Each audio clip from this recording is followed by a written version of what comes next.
এই কাহিনীর সমস্ত চরিত্র কাল্পনিক, বাস্তবের সঙ্গে কোনো মিল থেকে থাকলে তা একান্তই অনিচ্ছাকৃত এবং কাকতালীয়। আমার গল্পের পাঠকেরা অনেক সময় দেখেছেন যে ভূতের গল্পে তান্ত্রিক, মন্ত্রতন্ত্র, ঝাড়ফুঁক এবং দেবদেবীর উল্লেখ থাকে। আমি সেগুলো শুধুমাত্র রোমাঞ্চকর প্লট তৈরির খাতিরে ব্যবহার করে থাকি, কোনো অযৌক্তিক ভীতি বা কুসংস্কারকে সমর্থন করার জন্য নয়। গল্পের প্রথম পর্ব। ভালোবেসে সখী নিভৃতে যতনে আমার নামটি গুনগুন করে গাইছে জমিদার কন্যা পারমিতা, সকলের আদরে মিতা। এই মিতা, তুমি জানো ভগবান বিষ্ণুর শঙ্খকে কি বলে? রোদ্দুর জিজ্ঞাসা করল। বিলেত ফেরত উকিল পুত্র রোদ্দুর আর মিতার বিয়ে ঠিক হয়েছে আগামী বছর। এই রোদ্দুর, ভালো হবে না বলে দিলাম, কিন্তু এই সময়টা কি তোমার সো কল ধর্মচর্চার জন্য? What rubbish! একটা গান গাইছি, কোথায় প্রেম ভাব জাগবে ওনার মনে, তা না সেই নীরস চর্চা। আচ্ছা আচ্ছা, আর বলতে হবে না, আমি বলছি ম্যাডাম। বিষ্ণুর শঙ্খের নাম পঞ্চজন্য, গদার নাম কৌমদকী, আর চক্রের নাম সুদর্শন। ওনার বাহন গরুর দেব, আর স্ত্রী দেবী লক্ষ্মী। জপ মন্ত্র হল ওম নমো ব্রহ্মাণ্য দেবায় গো ব্রাহ্মণ্য হিতায় চ জগ ধিতায় কৃষ্ণায় নমঃ নমঃ। ব্যাস ব্যাস, চুপ করো প্লিজ রোদ্দুর, জাস্ট আর নিতে পারছি না। মিতা বলে উঠল। ও সরি সরি, আর বলবো না। জানোই তো আমার এগুলো মুদ্রা দোষ, সহজে যাবার না, তবু সবসময় ভালো লাগে না। সকালে ঘুম থেকে উঠে তুমি 2 ঘন্টা কি সব জপ তপ করো, তারপর আজীবন নাকি তুমি নিরামিষ খাবে। সব মেনে নিয়েছি, তবে এই সব সময় ধর্মচর্চা সহ্য হয় না। মিতা সরি, রাগ করো না। রোদ্দুর অনুনয় করতেই থাকে। হিন্দু পুরাণে বর্ণিত আছে ভগবান বিষ্ণুর 10 অবতার সম্পর্কে। মৎস্য, কুম, বরাহ, রাম, বলরাম, পরশুরাম, নৃসিংহ, বুদ্ধ, বামন, কল্কি। তখন সত্য যুগের শেষ লগ্ন, একের পর এক সৃষ্টি করে ব্রহ্মা ক্লান্ত। তিনি নিশ্চিন্তে ঘুমাচ্ছিলেন। তার নাক ডাকার আওয়াজ থেকে সৃষ্টি হল দৈত্য হয়গ্রীবা। সে ঠিক করেছিল শুধু হয়েছিল মহাপ্রলয়। প্রলয়ের হাত থেকে মুক্তি দিতে মৎস্য অবতারে ভগবান বিষ্ণু আবির্ভূত হয়েছিলেন। কর্ম অবতারে ভগবান বিষ্ণুর সমুদ্র মন্থনের সময় বিপুল ধন সম্পত্তি নিয়ে মর্তে এসেছিলেন তিনি। পুরাণ মতে ভগবান বিষ্ণুর 3 নম্বর অবতার বরাহ এক মহিষাসুর। হিরণ্ময় পৃথিবীতে সমুদ্র লুকিয়ে রেখেছিল, তখনই প্রজাপতি ব্রহ্মার নাক থেকেই ভগবান বিষ্ণু এই বরাহ অবতার। ভগবান বিষ্ণু নৃসিংহ অবতারে দৈত্য হিরণ্যকশিপু করে বধ করেছিলেন। যখন সারা পৃথিবীতে প্রলয় শুরু করেছিল, অত্যাচারী হিরণ্যকশিপু প্রহ্লাদকে রক্ষা করতে হিরণ্যকশিপুকে বধ করেছিলেন তিনি। কে কে তুমি? এত জ্ঞানের পরিধি তোমার? রোদ্দুরের চোখ খুঁজতে থাকে কথার উৎসটিকে। পর্দার আড়ালে লুকিয়ে থাকা একটা আঁচল দেখা যায়। মিতা তাকে ধরে বের করে আনে। খুব বেশি হলে 8-9 বছরের একটা মেয়ে, গাছ কোমর করে শাড়ি পরে জড়সড় হয়ে দাঁড়িয়ে আছে। মিতা হেসে বলল, এই যে সুগ্রীব দোসর, তোমারই মতো আর এক ধর্মজ্ঞানী, এর নাম জুই, আমাদের নায়েব মশাইয়ের নাতনি। রোদ্দুর অবাক এতটুকু মেয়ের জ্ঞানের পরিধি দেখে। তার তেজদীপ্ত মুখমণ্ডলী যেন কোনো দেবীর মতো, যার কাছে জমিদারের দুলালি পারমিতার মতো সুন্দরী অপ্সরাও ফিকে। সময়টা বিদ্রোহের। একদিকে ব্রিটিশদের বিরুদ্ধে আপামর ভারতবর্ষের নাগরিকরা, দলে দলে প্রাণ দিচ্ছে স্বদেশীরা। জালিয়ানওয়ালাবাগের হত্যাকাণ্ডের তীব্র নিন্দা জানিয়ে ব্রিটিশদের দেওয়া নাইট উপাধি গ্রহণ করতে অস্বীকার করেছেন কবিগুরু রবীন্দ্রনাথ ঠাকুর। অপরদিকে পারমিতার বাবা জমিদার রঘুবীর ঠাকুরের মতো কিছু লোভী ইংরেজদের পা চাটা লোকেদের দেখা যাচ্ছে, যারা রায়বাহাদুর উপাধি মাত্র পাওয়ার জন্য বিভিন্ন তদারকি করছে। যেমন তিনি শিক্ষক নিয়োগ করে তার একমাত্র কন্যা পারমিতাকে ইংরেজি ভাষায় দক্ষ তৈরি করেছেন। কলকাতার ব্রিটিশদের অনুগত উকিল জনার্দন মুন্সির পুত্র রবিকান্ত মুন্সি ওরফে রোদ্দুরের সাথে নিজের মেয়ের বিয়ে পাকা করেছেন। মেয়ের মুখে রবি ঠাকুরের গান জমিদার মশায় ভালো লাগে না, তাই একটা পিয়ানো কিনেছেন মেয়ের বিদেশি গান শেখার জন্য। এদিকে নায়েব মশায়ের একমাত্র পুত্র অখিলেশ দেশের জন্য প্রাণ দিয়েছে। ইংরেজদের গুলি তার মাথা এফোর ওফোর করে দিয়েছে। অখিলেশ রেখে গেছে তার বিধবা স্ত্রী নিরুপমা ও 8 বছরের কন্যা জুঁইকে। বৃদ্ধ নায়েব প্রাণ থাকতে থাকতে নাতনির একটা গতি করে দিতে চান, তাই জুঁইয়ের বিয়ে স্থির করেছেন গ্রামের এক মুদির সাথে। যদিও বয়সে সে জুঁইয়ের স্বর্গত পিতা অখিলেশের থেকে বহু বড়, তবু কথায় আছে পুরুষ মানুষের বয়স দেখে না। নিরুপমার ইচ্ছা না থাকলেও উপায় নেই, সে যুবতী বিধবা, শ্বশুর মশায় বয়স হয়েছে, তার পুত্র শোকে তিনি মৃতপ্রায়। শ্বশুর মশাইয়ের ভালো মন্দ কিছু একটা হয়ে গেলে সে জুঁইকে নিয়ে অথই জলে পড়বে, তাই মেনে তো নিতেই হতো। এদিকে বিলেত ফেরত 23 বছরের ধর্মপ্রাণ রোদ্দুর হবু শ্বশুর বাড়ি বেড়াতে এসে জুঁইকে দেখে যার পরনায় অবাক হয়ে যায়। এতটুকু মেয়ের জ্ঞানের ব্যাপ্তি তাকে নাড়িয়ে দেয়। তুলনা করতে বাধ্য হয় সপ্তাদশী সুন্দরী জমিদার কন্যা পারমিতার সাথে জুঁইয়ের। মিতার কাছে কথায় কথায় রোদ্দুর জানতে পারে জুঁইয়ের আজ বিয়ে 8 বুড়ো মুদির দোকানির সাথে। রোদ্দুর অবাক হয়ে যায়, কি করে এটা সম্ভব? একটা বাচ্চা মেয়ের সাথে বিয়ে হচ্ছে 2 সন্তানের পিতার, যার এক স্ত্রী বর্তমান আছে। দেশে নিষেধ ঘোষণা করা হলেও এই গ্রামে এখনো পর্যন্ত সতীদাহ প্রথার মতো বাল্য বিবাহর মতো কুপ্রথা বর্তমান। নায়েব মশাইয়ের পুত্র অখিলেশের মৃত্যুর পর তার স্ত্রী নিরুপমাকেও সতী করতে বলে এ গ্রামের মোড়লরা, কিন্তু ইংরেজদের হস্তক্ষেপের কারণে শেষ পর্যন্ত তা হয়ে ওঠে না। মিতার সাথে রোদ্দুরও পৌঁছায় নায়েব মশাইয়ের বাড়ি। জুঁইকে লাল চেরি পরানো হয়েছে, সে আনমনে বসে আছে মাটির বারান্দায়। রোদ্দুর আর মিতাকে দেখে শিশু সুলভ হাসি ফুটে ওঠে ওর মুখে, বলে, দিদি তুমি এসেছ? রোদ্দুরের বুক চিনচিন করে ওঠে এত সুন্দর একটা মেয়ের অন্ধকার ভবিষ্যতের কথা ভেবে। লগ্ন বয়ে যায়, এদিকে বরের দেখা নেই। উদ্বিগ্ন নায়েব মশাই টহল দিয়ে বেড়াচ্ছেন উঠানে। খবর এলো বিয়ে করতে বেরোনোর সময় সাপে কেটেছে বরকে। সে তার গৃহিণীর কোলে মাথা রেখে এ পৃথিবীর মায়া ত্যাগ করেছে। নায়েব মশাই খবর পেয়ে বিছানা নিলেন। তার প্রাণবায়ু যে বেশিক্ষণ নেই সে সকলেই বুঝল। নিরুপমা হাহাকার করে উঠলেন, তার লগ্নভ্রষ্ট মেয়ে কি গতি হবে? জুঁইয়ের এসবে বিন্দুমাত্র নজর নেই, সে ব্যস্ত দাদুর সেবায়। দাদুর শেষ নিঃশ্বাস ফেলার আগে পর্যন্ত দাদুকে যে দুধ গঙ্গা জল দিতে হবে তার সাথে জুঁই এক নাগারে হরিনাম জপ করে যাচ্ছে। হরে কৃষ্ণ কৃষ্ণ কৃষ্ণ হরে হরে, হরে রাম রাম রাম হরে হরে।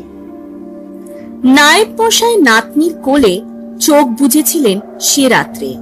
তারপর গ্রামবাসীদের কুসংস্কারের অসভ্য খেলা শুরু হয় জুঁইকে নিয়ে। যে মুদির সাথে জুঁয়ের বিয়ে ঠিক হয়েছিল তার ছেলে এসে দাবি করে যেহেতু জুঁয়ের সাথে তার বাবার বিয়ে এই লগ্নে হতো, তাদের গায়ে হলুদ পর্যন্ত হয়েছে, তাই বিয়ে সম্পন্ন না হলেও জুঁই মৃত ব্যক্তির অর্ধ স্ত্রী। জুঁইকে তার বাবার সাথে সহমরণে যেতে হবে। নিজের মাকে বাঁচাতে ছেলেটা মোক্ষম চাল চেলেছিল।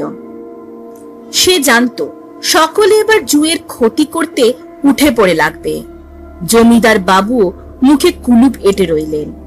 নায়েবি যখন আর নেই তো তার পরিবারের ব্যাপারে পড়ার কি দরকার। নিরুপমা সকলের পায়ে পড়ে গেল, কিন্তু কারো পাষাণ মন একবার ভেবে দেখল না যে এই নিষ্পাপ মেয়েটার কি দোষ হতে পারে। রোদ্দুর অনেকক্ষণ ধরে চুপ, সব দেখছিল। ও ভেবেছিল ব্যাপারটা মিটে যাবে, তবে সে সম্ভাবনা যখন আর নেই তখন তাকে সামনে আসতেই হলো। রোদ্দুর বলল, এক পুরুষে বহু পত্নী হতে পারে, উপপত্নী হতে পারে, কিন্তু অর্ধপত্নী হয় না। সতী এক কুপ্রথা, যা আইনত দণ্ডনীয়। তবু ধর্ম মতে যদি এই মুদির জন্য কেউ সতী হয় তবে সে তার ঘরণী গৃহিণী, এই বালিকা জুঁই নয়। গ্রামের সকলে হৈ হৈ করে ওঠে। মোড়ল বলে, দেখুন, আপনি বিলেত ফেরত মানুষ, এই গ্রামের হবু জামাই, আপনাকে আমরা সম্মান করি, কিন্তু আপনার কথা যদি মেনেও নি তবুও এই মেয়েকে মরতেই হবে। এ যে লগ্নভ্রষ্টা, একে যদি বাঁচাতে হয় তাহলে কি করতে হবে মোড়ল মশাই? আজ সন্ধ্যা ও রাত্রির দিকে দুটো লগ্ন ছিল বিয়ে। সন্ধ্যার লগ্ন পেরিয়ে গেছে, আর একটা লগ্ন যদিও আছে, কিন্তু বিয়ে হবে কি করে? পাত্র তো চিতে উঠতে চলেছে। রোদ্দুর বলল, তাহলে জুঁই এখনো লগ্নভ্রষ্টা হয়নি, কি বলো? আরে বাবা, একে কে বোঝায় বলো দেখি? আরে বাবু, পাত্রই যখন নেই তো লগ্ন থাকা আর না থাকা। মোড়ল বিরক্তির সাথে বলে ওঠে, তা কি তুমি হবে পাত্র? হে, চলো বাড়ি ফিরে চলো।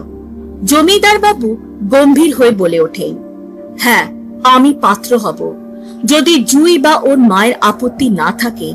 আমি বাবু জনার্দন মুন্সির পুত্র রবিকান্ত মুন্সি, সজ্ঞানে জুঁই রায়চৌধুরী পানি গ্রহণ করতে আগ্রহী। দীপ্ত কণ্ঠে বলে রোদ্দুর। জুঁইয়ের মা নিরুপমা এসে পায়ে পড়তে যায় রোদ্দুরে, তাকে আটকে নেয় রোদ্দুর। জমিদার বাবুর কন্যা আমার নিজ কন্যা সম, তার হবু স্বামী তুমি বাবা। তবু এ বিকট পরিস্থিতির নিয়ন্ত্রণে তুমি যদি এক রাতের জন্য আমার মেয়েকে বিয়ে করো, আমি চিরকৃতজ্ঞ থাকব। নিরুপমা বলে। জমিদার বাবু রাগে চিৎকার করে ওঠেন, বলেন, এ কি তামাশা হচ্ছে রোদ্দুর? তুমি ঘরে চলো। পারমিতা সামনে কেঁদে চলে। রোদ্দুর নিজের সিদ্ধান্তে অটল থাকে। পুরোহিত জানায়, নায়েব মশাই দেহ রেখেছেন, ওনার দাহ কার্য হলে অসুদ শুরু হবে, তাই বিয়ে এখনই সমাধা করে বরকনেকে বিদায় দিতে হবে, তারপর পারলৌকিক কাজ সম্পন্ন করতে হবে। রোদ্দুর জুঁই বিয়েতে বসে। পারমিতা নিজের ভালোবাসার মানুষটি হস্তান্তর সহ্য করতে না পেরে সেখান থেকে চলে যায়। জমিদার বাবু রোদ্দুরকে জোর করতে পারেন না, এতে প্রজারা অসন্তোষ প্রকাশ করতে পারে তিনি জানতেন। তিনিও সাক্ষী হয়ে দাঁড়িয়ে থাকেন বিয়ে। এদিকে পারমিতা ক্ষোভের আগুনে পুড়ে এমন এক কাজ করে যা সবার জীবনে নিয়ে আসে রক্তবীজ নামে এক ভয়াল দানবকে। অসুরদের প্রধান রক্তবীজের ছিল ব্রহ্মার বর, যার জেরে রক্তবীজের শরীর থেকে এক ফোঁটা রক্ত ভূতলে পতিত হলে তা থেকে জন্ম নিচ্ছিল একাধিক অসুর। এমন পরিস্থিতি থেকে স্বর্গকে রক্ষা করতে এবং দেবতার মান সম্মান রক্ষার্থে অবতীর্ণ হন দেবী দুর্গা। সব অসুর দেবী দুর্গার হাতে নিহত হলেও ব্রহ্মার বরপ্রাপ্ত রক্তবীজ বারবার বেঁচে যায়। ক্রোধান্বিত দেবী দুর্গা তার ভ্রু যুগলের মাঝ থেকে জন্ম দেন কালীকে।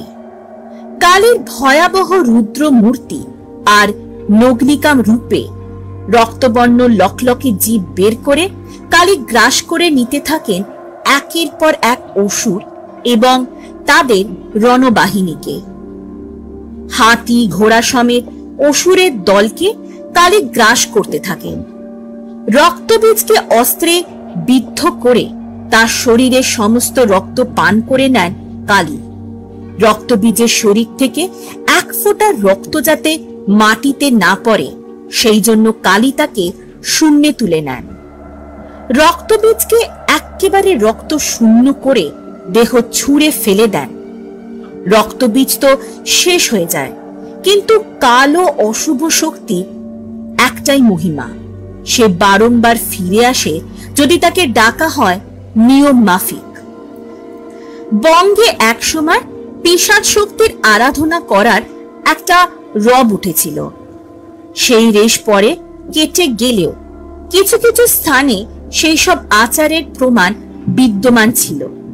জমিদার বাড়ির নিচে গুপ্ত কক্ষে একসময় জমিদার বাবুর পিতা পারমিতার দাদু এসব নিম্ন শ্রেণীর তন্ত্রচার করতেন। ওনার কোনো অশুভ উদ্দেশ্য ছিল না, শুধুই কৌতূহল নিবারণের জন্য তিনি পিশাচ রক্তবীজ নামক এক অশুভ শক্তি ঘট স্থাপনা করেছিলেন বাড়ির নিচের এই গুপ্ত কক্ষে। ওনার মধ্যে সংযম ছিল, তাই তিনি শুধুমাত্র কৌতূহল নিবারণ করেই ক্ষান্ত হয়েছিলেন। ভয়াল পিশাচকে জাগ্রত করে সমগ্র গ্রামে ক্ষতি সাধন করেননি।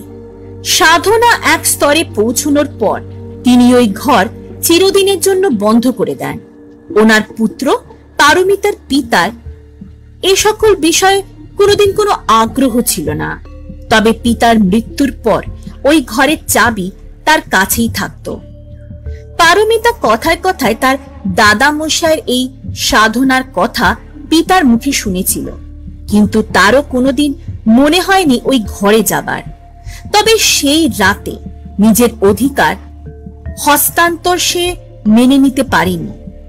তার মতো উচ্চ বংশে সুন্দরী ইংরেজি শিক্ষাতে শিক্ষিতা মেয়েকে ছেড়ে রোদ্দুর একমাত্র ঝোঁকের বসে জুঁয়ের মতো একটা বাচ্চা মেয়েকে বিয়ে করে নেবে, এটা জমিদার নন্দিনীর পক্ষে মেনে নেওয়া সম্ভব হয়নি।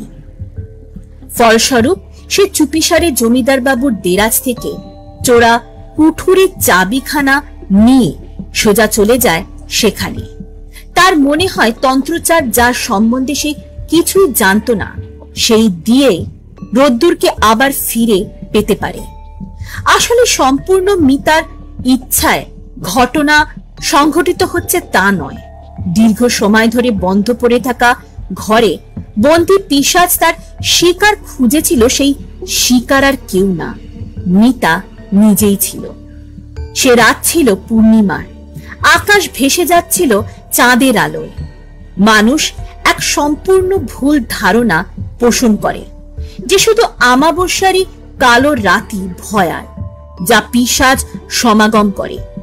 মানুষ ভুলে যায় যে অন্ধকার রাতে পিশাচ শক্তিশালী হয়, সে রাতে মা মহামায়া আদ্যা শক্তিও বিরাজিত হন ভক্তদের রক্ষা করতে।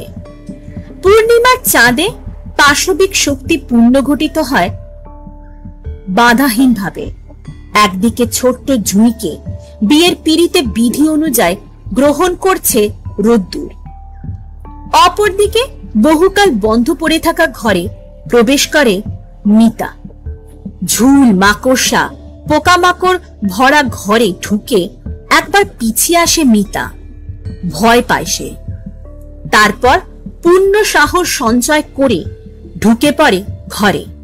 মশালের আলোয় সামনে এগিয়ে এসে দেখে এক বিকট মূর্তি বিরাজমান, সামনে ঘট উল্টোনো, আর একটা হাঁড়ি কাঠ যা বহুদিনের রক্তের পিপাসা নিয়ে দাঁড়িয়ে আছে। রোদ্দুর ও জুঁই এক এক করে বৈদিক আচারগুলির পালনের মধ্যে দিয়ে কুশণ্ডিকা, লাজ হোম, সপ্তপদী গমন, পানিগ্রহণ, ধৃতি হোম ও চতুর্থী হোম সম্পন্ন করতে থাকে বৈদিক মন্ত্র, যদিদং হৃদয়ং তব হদিদং হৃদয়ং মম উচ্চারিত হয়। একে অপরকে দুজনে কথা দেয় এই মন্ত্রের মাধ্যমে, তোমার হৃদয় আমার হোক, আমার হৃদয় তোমার। বিবাহিত নবদম্পতিকে আশীর্বাদ করে জুঁইয়ের মা নিরুপমা। অশৌচের কারণে রাতেই বরকনে বিদায় করতে হবে। এদিকে এত রাতে রোদ্দুর জুঁইকে নিয়ে কোথায় যাবে?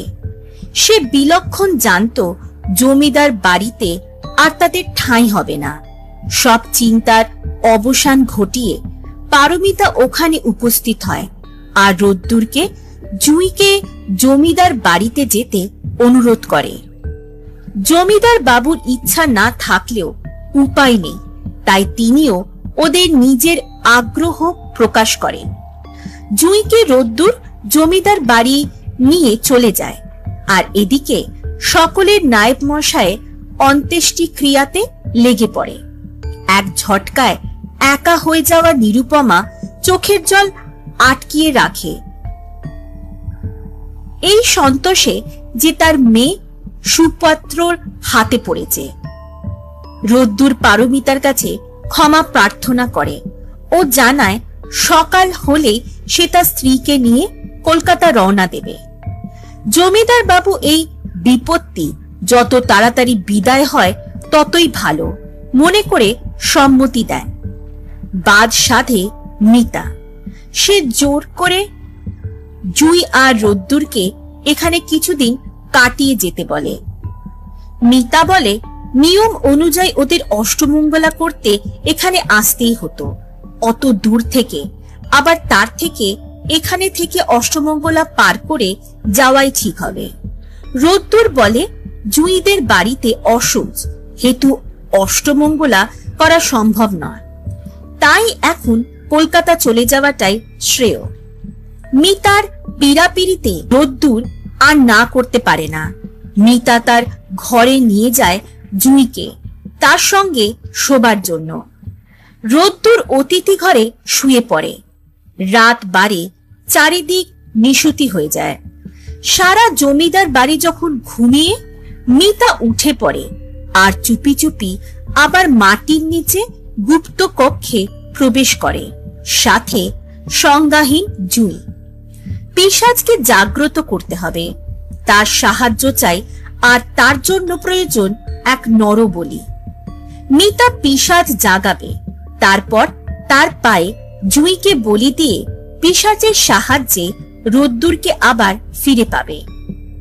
শুতে যাবার সময় ছল করে পিতার ঘুমের বড়ি দুটো দুধে মিশিয়ে জুঁইকে খাইয়ে দিয়েছিল মিতা। সম্পূর্ণ নির্বাসনা হয়ে পিশাচের আরাধনা শুরু করে মিতা। পিশাচকে আমন্ত্রণ করে সে নিজের শরীর বিনিময়ে। চারিদিকে ঝড় ওঠে, ঘন ঘন বাজ পড়তে আরম্ভ করে, বিকট ভয়াল মূর্তি জেগে ওঠে। জীবন্ত পিশাচ রক্তজীবকে সামনে দেখে ভীষণ খেয়ে জ্ঞান হারিয়ে ফেলে মিতা। পিশাচ রক্তবীজ আজ মুক্ত। 100 বছর এই চোরা কুঠুরিতে বন্দী সে, এত বছর ধরে পিপাসিত। মিতা তাকে নিজের শরীরের বিনিময় আমন্ত্রণ জানিয়েছে, তাই মিতার সত্তা এখন পিশাচের। নিজের শরীরটা মায়ায় মানুষের শরীরে পরিবর্তন করে পিশাচ। তারপর নিজের লালসা মেটায় মিতার সংজ্ঞাহীন শরীরটাকে ভোগ করে। তীব্র যন্ত্রণাতে জ্ঞান ফিরে আসে মিতার। সামনে মানুষরূপী পিশাচকে দেখে সে অবাক হয়ে যায়। পিশাচ নিজের পরিচয় দেয়, আমি রক্তবীজ, এক পিশাচ। মানুষের কাম, ক্রোধ, জিঘাংসা, অহংকার থেকে পুষ্ট। তোমার দাদামশাই যৌবনে ছিল এক ভীষণ অহংকারী মানুষ। এক বন্ধুর সাথে তর্ক করে সে অশুভ শক্তির উৎস খুঁজতে আমাকে এখানে প্রতিষ্ঠা করে, কিন্তু আমার মধ্যে প্রাণ প্রতিষ্ঠা সে করে উঠতে পারে না। কিছু ছাগ মহিষ বলিও দেয় সে, কিন্তু আমাকে জাগাতে স্বইচ্ছায় এক নারীকে তার সঙ্গে মিলন করতে আমাকে আমন্ত্রণ জানাতে হবে, আর আমার কাছে এক বিবাহিত নারীর বলি দিতে হবে। এসব নিয়ম সে জানত, তবু এই নিয়মের পালন সে করেনি। কি জানো পারমিতা, তোমার দাদামশাই তোমার মতো এতটা নিষ্ঠুর ও অহংকারী ছিল না। সে নিজের জিজ্ঞাসা পূরণের জন্য কোনো অসহায় মেয়ের জীবন নিয়ে খেলতে আগ্রহী ছিল না। তাই সে যা পারেনি, তুমি তা পেরেছ। পারমিতা, তোমার মতো একজন মানুষ আমার প্রয়োজন ছিল, যে তার উদ্দেশ্য পূর্তির জন্য সে সীমা অতিক্রম করতে পারে। তুমি নিজের শরীর, নিজের আত্মা আমাকে আহুতি দিয়েছ। আমি সন্তুষ্ট হয়েছি। আমি তোমার সাহায্য অবশ্যই করব। আমার জন্য বলিও দেখছি তুমি তৈরি রেখেছ। শীঘ্রতা অর্পণ করো আমাকে। পিশাচ রক্তবীজ বলল। পারমিতা যে ক্রোধের আগুনে নিজের মনুষ্যত্ব বিসর্জন দিয়েছিল, সে তখনও বুঝতে পারেনি কি ভয়াবহ পরিণতির দিকে সে এগিয়ে যাচ্ছে। পারমিতা অচৈতন্য জুঁইকে এগিয়ে নিয়ে আসে হাড়িকাঠের দিকে বলিদানের জন্য। জুঁইয়ের ছোট্ট শরীরটাকে তুলে এনে ওর গলাটা হাড়িকাঠের মধ্যে দিয়ে দেয়। তারপর একটা চন্দ্রহাঁস খাঁড়াকে এগিয়ে নিয়ে আসে তার দিকে। পিশাচ লোভাতুর দৃষ্টিতে জুঁইয়ের দিকে তাকিয়ে চমকে ওঠে। এই মুখ যে তার বহুদিনের চেনা। বহুকাল আগে থেকেই এই মুখের প্রতি তার অদম্য ভয়। দাঁড়াও পারমিতা, পিশাচ চিৎকার করে ওঠে। এ কাকে তুমি নিয়ে এসেছ? তুমি কোথায় পেলে এই কন্যাকে? পারমিতা ভয় পেয়ে যায়। থতমত খেয়ে বলে, কি হয়েছে প্রভু? এ সদ্য বিবাহিত সেই কন্যা, যার জন্য আমি আমার ভালোবাসা, অধিকার সব হারিয়েছি। এর নাম জুঁই। একে বলি হিসেবে গ্রহণ করতে বাধা কোথায়? পিশাচ রেগে পারমিতাকে আঘাত করে, ছুঁড়ে ফেলে দেয় তাকে। তীব্র ব্যথায় কোকিয়ে ওঠে মিতা। পিশাচ বলে, তুমি মূর্খ তা আমি জানতাম, কিন্তু এত মূর্খতা তোমার মধ্যে রয়েছে তা জানতাম না। এই মেয়ে কোনো সাধারণ মেয়ে নয়, এ দেবী চণ্ডিকার মনুষ্য রূপ। যুগে যুগে যেমন আমি এই পৃথিবীতে কোনো না কোনো মানুষের সাহায্য ফিরে আসি, তেমনি দেবীও সাধারণ মানুষের মধ্যে দিয়ে এ পৃথিবীতে ফিরে আসেন জগৎ রক্ষা করতে। একে তোমার সাধারণ মানুষ মনে হয়েছে কারণ এর মধ্যে দেবী এখনো জাগ্রত হয়নি। ভালোই তো প্রভু, একে বলি গ্রহণ করলে এ মরে যাবে, দেবীও জাগবে না এর মধ্যে, আর আপনি আমি দুজনেই মুক্ত হয়ে যাব। চুপ করে যা মূর্খ। পিশাচের চোখ দুটো রাগে জ্বলে ওঠে। তুই কি জানিস, একে যদি আমরা একটু আঘাত করি, এর দেবী সত্তা এখনই জেগে উঠবে। তুই ওকে ফেরত রেখে অন্য কোনো বলি আমার জন্য নিয়ে আয়। এইভাবে প্রতি অমাবস্যা আর পূর্ণিমাতে একটা করে বলি জোগাড় করে আন। এভাবে কিছুদিন পর আমি প্রভূত শক্তির অধিকারী হয়ে উঠব, আর এই জুঁই নামক চণ্ডিকার রূপকে আমি শেষ করে দেব। মিতা বাধ্য হয়ে জুঁইকে ফেরত রেখে আসে নিজের ঘরে। তারপর চাকরদের ঘরগুলোর দিকে এগিয়ে যায়। কিছুদিন আগে নতুন কাজে ঢোকা রান্নার জোগাড়ে বউটাকে মুখ চেপে ধরে ছেঁচড়ে নিয়ে যায় গুপ্ত কক্ষের দিকে। আচমকা হামলায় ভ্যাবাচাকা খাওয়া বউটা বুঝতে পারে না এই এত রাতে এই অন্ধকার ঘরে জমিদার বাবুর মেয়ে তাকে কেন এভাবে নিয়ে এসেছে। অন্ধকার চোখে সয়ে এলে সে সামনে দেখে এক বিকট পিশাচ তার সামনে দাঁড়িয়ে। ভয় ভীত সে পারমিতার পিছনে লুকাতে যায়। তখনই সে আবিষ্কার করে পারমিতার হাতে একটা খাড়া চকচক করছে, আর সামনেই একটা হাঁড়ি কাঠ। গ্রামের মূর্খ মেয়ে মানুষ হলেও তার এটুকু বুদ্ধি ছিল, সে বুঝেছিল তার সাথে কি হতে চলেছে, তবে বাধা দেবার সময় সে পায়নি। তার আগে নৃশংস পারমিতা তার মাথাটা জোর করে ঢুকিয়ে দেয় হাড়ি কাঠের মধ্যে আর হাত পাগুলো দড়ি দিয়ে বেঁধে ফেলে, যাতে আঘাত পেয়ে সে হাত পানা ছুটতে পারে। বউটা মুখ খোলা থাকায় চিৎকার করতে থাকে। তারপর সেই চন্দ্রহাস খাড়া ঝপ করে তার উপর দিয়ে নেমে যায়। তার মাথাটা গড়িয়ে পড়ে পিশাচের পায়ের কাছে। শরীরটা তীব্র যন্ত্রণায় কাঁপতে কাঁপতে শান্ত হয়ে যায়। সারা মেঝে রক্তে রঞ্জিত হয়ে যায়। রক্তের গন্ধে ভরে যায় ঘরটা। প্রথম বলিদান সম্পন্ন হলে পিশাচ তার নিমেষে চিবিয়ে খেয়ে নেয়। এসব দেখে বমি আসে মিতার, তবে সে সহ্য করে নেয়। ভোর হয়ে আসে। পিশাচকে শান্ত করে চোরা কুঠির দরজা বন্ধ করে বেরিয়ে আসে মিতা। দু চোখে ঘুম জুড়িয়ে আসছে। সে নিজের ঘরে গিয়ে শুয়ে পড়ে। সে রাতের পর আর ওই রান্নার জোগাড়ে বউটাকে খুঁজে পাওয়া যায়নি।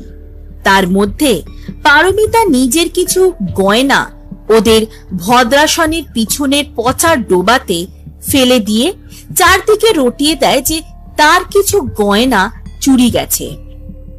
এদিকে বউটাকে খুঁজে না পাওয়ায় সবাই হতভাগ্য মৃত বউটাকে চোর ভেবে নিল। তার দেহের এক অবশিষ্টাংশ ছিল না, সবই পিশাচ ভক্ষণ করে নিয়েছিল। তাই কোনো প্রমাণ আর রইল না অপরাধের। সেদিন নবদম্পতির বিবাহে কিছু আচার অনুষ্ঠান ছিল। সবাই সেই জোগাড়ে লেগে গেল। ছোট্ট জুঁই যেন এক রাতে অনেক পরিণত বড় হয়ে গেছে। তার দাদুর মৃত্যু, তাকে সতী করতে চাওয়া, জমিদার বাড়ির হবু জামাইয়ের সাথে তার বিয়ে হওয়া, সব নিয়ে হঠাৎ এত পরিবর্তন একসাথে সকলের পক্ষে মেনে নেওয়া অসম্ভব। জুঁইয়ের পক্ষেও সহজ হয়নি এই সব কিছু। তবু নিত্যদিনের মতোই জমিদার বাড়ির দুর্গা দালানে গিয়ে সে পুজো করতে বসে। জপ সে রোজই করত, আজ যেন সে ভক্তিতে লীন হয়ে গেছে। দিন রাতের খেয়াল নেই, ধ্যানস্থ অবস্থায় সে দেখতে পাচ্ছে এক পিশাচ মূর্তি। এদিকে বেলা বয়ে যায়। অনুষ্ঠান শুরু করতে হবে। জমিদার বাবু পারমিতাকে বলে জুঁইকে নিয়ে আসতে ঠাকুর দালান থেকে। মিতা নিজে না গিয়ে রোদ্দুরকে বলে জুঁইকে আনতে। সে গত রাতে অধিকার হারিয়েছে ঈশ্বরের মন্দিরে পা রাখার। তার শরীর মন সব সে অশুভ শক্তির হাতে তুলে দিয়েছে। রোদ্দুর দুর্গা দালানে গিয়ে দেখে জুঁই ধ্যানস্থ হয়ে আছে। মুখে তার অপূর্ব দীপ্তি, প্রশস্তি বিরাজমান। ঈশ্বর তাহলে তার জন্য এই বালিকা বধূই নির্বাচন করেছিলেন। পারমিতার সাথে বিয়ে ঠিক হবার পর থেকে ওর সাথে মেলামেশা, ভবিষ্যৎ স্বপ্ন সব নিয়ে একটা প্রেমের সম্পর্ক তৈরি হয়েছিল। তা ভুলে যাওয়া অত সোজা হবে না নিশ্চয়, তবে তাকে চেষ্টা তো করতেই হবে। বিয়ের সিদ্ধান্ত তার নিজের ছিল, এবার তার দায়ে তাকে বইতে হবে। এসব ভেবে মনে মনে কষ্ট পাচ্ছিল রোদ্দুর। তার ভালোবাসা এক মুহূর্তের মধ্যে শেষ হয়ে গেল, এই ভাবনা তার মনে ঝড় তুলেছে। তার সম্বিত ফিরল জুঁইয়ের ডাকে। আপনি এখানে কি করছেন? আমাকে ডাকছিলেন? হ্যাঁ জুঁই, চলো, বিয়ের পরবর্তী আচারগুলো করতে হবে, রোদ্দুর বলল। এক এক করে থালা হারানো, কড়ি খেলা, সব আচার অনুষ্ঠিত হয়। পারমিতা সহ্য করতে বাধ্য, তাই সে হাসি মুখে সবকিছুতেই অংশগ্রহণ করে। পরের দিন রীতি অনুযায়ী বৌভাত ও ফুলসজ্জার অনুষ্ঠান হলেও বৌভাতের অনুষ্ঠানটুকুই অনুষ্ঠিত হয়। ফুলসজ্জা হয় না, কারণ বধূ যে এখনো ঋতুমতী হয়নি। যতক্ষণ বালিকা ঋতুমতী না হয় সে কুমারী থাকে। বিবাহ হলেও তার সাথে মিলিত হতে পারে না তার স্বামী। সে যে তখনও দেবী মায়ের রূপ। রোদ্দুর রাতের বেলা শুয়েছিল নিজের ঘরে।